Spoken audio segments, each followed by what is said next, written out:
ሰላም እንደምሰንብታችኋል። ዛሬ እንደተለመደው እንግዲህ በአዲስ ቪዲዮ መጥቻለሁ። የዛሬ ቪዲዮአችን ትኩረት የሚያደርገው ሰውነታችሁ በጣም የሚደክም ከሆነ፣ አእምሯችሁ የሚዘል ከሆነ፣ ስራ ለመስራት የማይነሳሳ ቶሎ መርሳት የሚያጋጥሟችሁ፣ ድባቴ ውስጥ ያላችሁ እንዲሁም ደግሞ አጥንታችሁ የታሳ ቶሎ ኢንፌክሽን የሚያጋጥሟችሁ ሰዎች፣ ፀጉራችሁ እየረገፈ ያስቸገራችሁ ሰዎች እነዚህ አይነት ምልክቶች ካያችሁ ከምን እጥረት ጋር እንደሚያያዝ እና ይህ ቫይታሚን ምን ያህል ለሰውነታችን በጣም አስፈላጊ ቫይታሚን እንደሆነ እና እንዴት ማስተካከል እንደምንችል በዚህ ቪዲዮ በደንብ ለማየት እንሞክራለን ማለት ነው። ከቪዲዮ ጋር አብራችሁ ቆዩ። ቫይታሚን ዲ እንግዲህ ሰውነታችን ላይ በጣም ብዙ ጥቅም ስላለው ከቫይታሚን ይልቅ ልክ እንደ ሆርሞን በጣም አስፈላጊ የሆነ የቫይታሚን አይነት ነው ማለት ነው።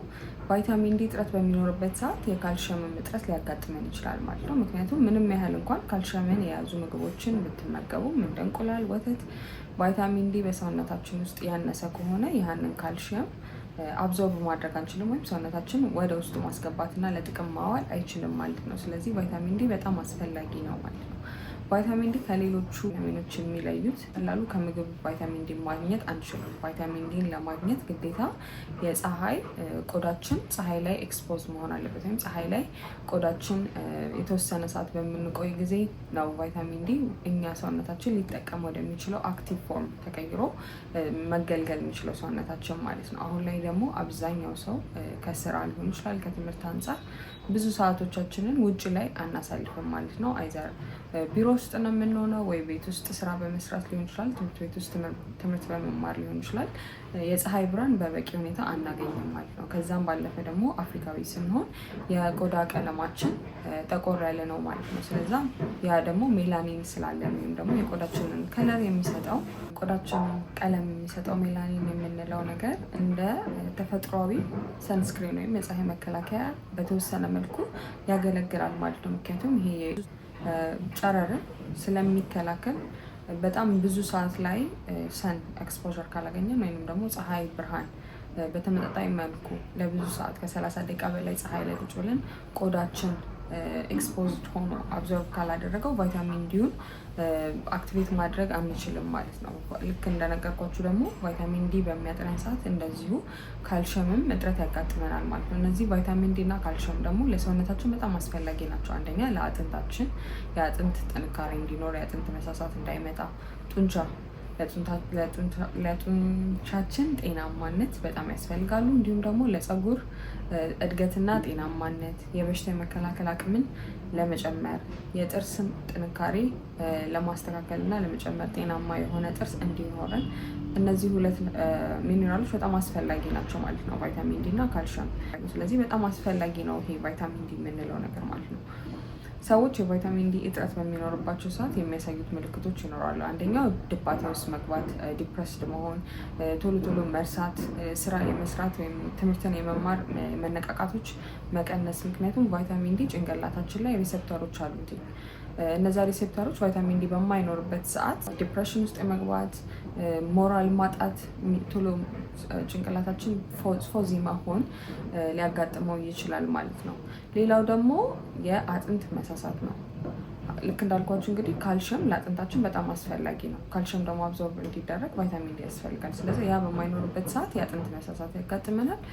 በቀላሉ አጥንታችን ሊሰበር ይችላል ማለት ነው። ከዛም ባለፈ ደግሞ የጡንቻችን መዛል፣ የጡንቻ ዊክነስ ያጋጥመናል ማለት ነው። ስለዚህ ዊክ የሆኑ ጡንቻዎች ይኖሩናል። ከዛም ባለፈ ደግሞ የበሽታ የመከላከል አቅማችን በጣም ይቀንሳል። ምክንያቱም ቫይታሚን ዲ የበሽታ የመከላከልና አቅም ከመጨመር ጋር ትልቅ አስተዋጽኦ ያደርጋል። ስለዚህ የቫይታሚን ዲ እጥረት በሚኖርባቸው ሰዓት ቶሎ ትንንሽ በሽታዎች ያጠቋቸዋል፣ በቀላሉ ኢንፌክሽኖች ያጋጥሟቸዋል ማለት ነው። ጉንፋን ሊሆን ይችላል፣ ሌላ የሽንት ቧንቧ ኢንፌክሽኖች ሊሆን ይችላሉ። የተለያዩ ኢንፌክሽኖች በቀላሉ ሰውነታችሁን እንዲያጠቃ ያደርጋል ማለት ነው። ሌላው ደግሞ ፀጉር ነው። ፀጉራችን መርገፍ ይጀምራል፣ ፀጉራችን መሰባበር ይጀምራል የቫይታሚን ዲ እጥረት በሚኖርበት ሰዓት። እነዚህ ከብዙ በጥቂቱ ልታያቸው የምችሏቸው ምልክቶች ናቸው ማለት ነው። ስለዚህ አሁን ላይ ያለንበት ታይም አብዛኛው ሰው ስራ አለው። ስለዚህ ልክ 6 ሰዓት በደንብ ፀሐይ በምትወጣበት ሰዓት ውጭ ወጥቶ 30 ደቂቃ በደንብ ራሱን ሰን ኤክስፖዝ ለማድረግ የሚመች አይነት ላይፍ ስታይል የለንም። ስለዚህ በጣም ብዙ ሰው በዚህ በቫይታሚን ዲ ማነስ ተያይዘው የሚመጡ ነገሮች ያጋጥሙታል። ቶሎ መዛል፣ መድከም፣ የሙድ መቀየር፣ እነዚህ ነገሮች ያጋጥሙናል። ታዲያ እንዴት ነው ማስተካከል የምንችለው ሲባል ላይ ሰፕሊመንቶች አሉ። እነዚህ ሰፕሊመንቶች እጥረት በሚኖርበት ሰዓት እና ደግሞ በጣም ዴፊሸንት በምትሆኑበት ወይም በጣም ካስፈላጊው እጅግ በታች በሚሆኑበት ሰዓት የሚሰጠው ዶዝ ይለያያል። ዴፊሸንት ስትሆኑ ዴፊሸንት መሆናችሁ የሚታወቀው የደም ምርመራ ተደርጎ በደማችሁ ውስጥ ያለው የቫይታሚን ዲ መጠን ታይቶ ከዛ በኋላ ነው የሚወሰነው። ለሱ የምትወስዱት በጣም ከፍ ያለ ዶዝ ነው የሚሆነው ማለት ነው። ነገር ግን እጥረት ብቻ በሚሆነው ወይም መጠነኛ የሆነ ማነስ በሚኖርበት ሰዓት እነዛን ማነሶች ለማስተካከል ወይም ማነሱ እንዳይመጣ፣ ምክንያቱም ልክ እንዳልኳችሁ ቫይታሚን ዲን ከምግብ ልናገኘው አንችልም፣ ከፀሐይ ብርሃን ነው። አሁን ደግሞ ዊንተር በሚሆንበት ሰዓት ውጭ ላይ ለምትኖሩ ሰዎች የፀሐይ ብርሃን ይቀንሳል። ክረምት በሚሆንበት ሰዓት የምናገኘው ኳሊቲ የሆነ የፀሐይ መጠን ይቀንሳል። እኛም ደግሞ ፀሐይ ላይ የምናሳልፈው ጊዜ ይቀንሳል። እንዲሁም ደግሞ የስራ ሁኔታችን በተዘጋ ነገር ውስጥ የሚያስቀምጠን ከሆነ፣ ቢሮ ውስጥ ከሆነ የምንሰራው፣ በቤት ውስጥ ከሆነ የምንሰራው፣ ትምህርት ቤት ውስጥ ከሆነ የምንውለው ለፀሐይ ኤክስፖዝድ አይደለንም። ስለዚህ የቫይታሚን ዲ መጠን በሰውነታችን ያንሳል ማለት ነው። ያ እንዳይሆን ሰፕሊመንቶችን መውሰድ ትችላላችሁ። ታዲያ ሰፕሊመንት ስትወስዱ በቀን ውስጥ መውሰድ ካለባችሁ ዶዝ በላይ መሆን የለበትም። ምክንያቱም በጣም አስፈላጊ የምንለውን ነገርም በሚበዛበት ጊዜ ጉዳት ሊኖረው ስለሚችል ወይም ደግሞ ቶክሲክ ሊሆን ስለሚችል ዶዙን በስትክክል ተስተካክሎ ነው መውሰድ ያለባችሁ። ለቫይታሚን ዲ እጥረት እንዳይኖርባችሁ እና እንዲህ እጥረት ጋር ተያይዞ ያሉ ነገሮችን ለመቀነስ ከሆነ የምትፈልጉት በቀን ልትወስዱት የሚገባው 600 ኢንተርናሽናል ዩኒት በየቀኑ በቀን አንድ ጊዜ መውሰድ ትችላላችሁ ማለት ነው። ልክ እንዳልኳችሁ በሕክምና የተረጋገጠ ግን ዴፊሸንሲ ካለባችሁ የምትወስዱት መጠን ይጨምራል። እስከ 50,000 ኢንተርናሽናል ዩኒት በሳምንት መውሰድ ሊኖርባችሁ ይችላል። ወይንም ደግሞ በየቀኑ ከ2,000 እስከ 3,000 ድረስ ኢንተርናሽናል ዩኒት በየቀኑ ልትወስዱ ትችላላችሁ። ዴፊሸንት ከሆናችሁ በደም ምርመራ የተረጋገጠ ከሆነ ግን ይሄ ምርመራ ሳታደርጉ እንዲሁ ዴፊሸንሲው እንዳይመጣ ወይም ደግሞ የተወሰነ ማነስ ብቻ ከሆነ ያለው እና ላይፍ ስታይላችሁ ቅድም እንዳልኳችሁ ከሆነ ይህን ነገር ለማስተካከል እና በቂ ቫይታሚን ዲ በሰውነታችሁ እንዲኖር ከፈለጋችሁ 600 ኢንተርናሽናል ዩኒት በየቀኑ አንድ መውሰድ ትችላላችሁ ማለት ነው። ይሄ ከቫይታሚን ዲ እጥረት ጋር ተያይዞ የሚመጡ ቅድም የጠቀስኩላችሁን ነገሮች እንዳይከሰቱ ያደርጋል።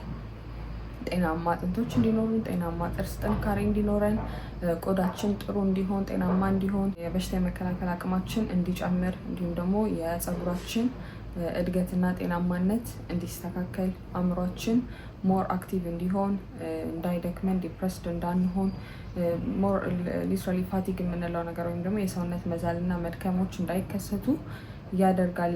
እንቅልፋችንን ያስተካከላል። ስለዚህ እነዚህ ቫይታሚን ዲ ሰፕሊመንት መውሰድ እነዚህን ሁላ ጥቅሞች አብሮ ይሰጠናል ማለት ነው። ምክንያቱም ቫይታሚን ዲ ከምግብ የሚገኝ ቫይታሚን አይደለም። እንዲሁም ደግሞ በጣም ብዙ በሰውነታችን ውስጥ በጣም ብዙ ጠቀሜታ አለው ማለት ነው እና አብዛኞቻችንም ደግሞ ይሄ የቫይታሚን ዲ እጥረት በተወሰነ መልኩ ስለሚያጋጥመን ያ ነገር እንዳይከሰት ቫይታሚን ዲ ሰፕሊመንት መውሰድ እጅግ በጣም ጥሩ ነው። እነዚህ ነገሮችን ለማስተካከል ኢንፌክሽን ቶሎ የሚያጠቃችሁ ከሆነ የሚደክሟችሁ ከሆነ እድሜ በሄደ ቁጥር ደግሞ የአጥንት መሳሳት ይጨምራል። ስለዚህ የቫይታሚን ዲ እጥረት ካለ ደግሞ ያ ነገር ቶሎ ሞር እንዲፋጠን ስለሚያደርግ ያንንም ለማስተካከል የቫይታሚን ዲ ሰፕሊመንት መውሰዳችሁ ለዚህ ነገር ይረዳችኋል ማለት ነው። አይሆፕ ይሄ ቪዲዮ እንደጠቀማችሁ ተስፋ አደርጋለሁኝ። እንደተለመደው እንግዲህ ጥያቄ ካላችሁ በኮሜንት ሴክሽኑ ላይ አስቀምጡልኝ፣ ለመመለስ ሞክራለሁ። በቀጣይ እስከምንገናኝ ድረስ ባይ ባይ።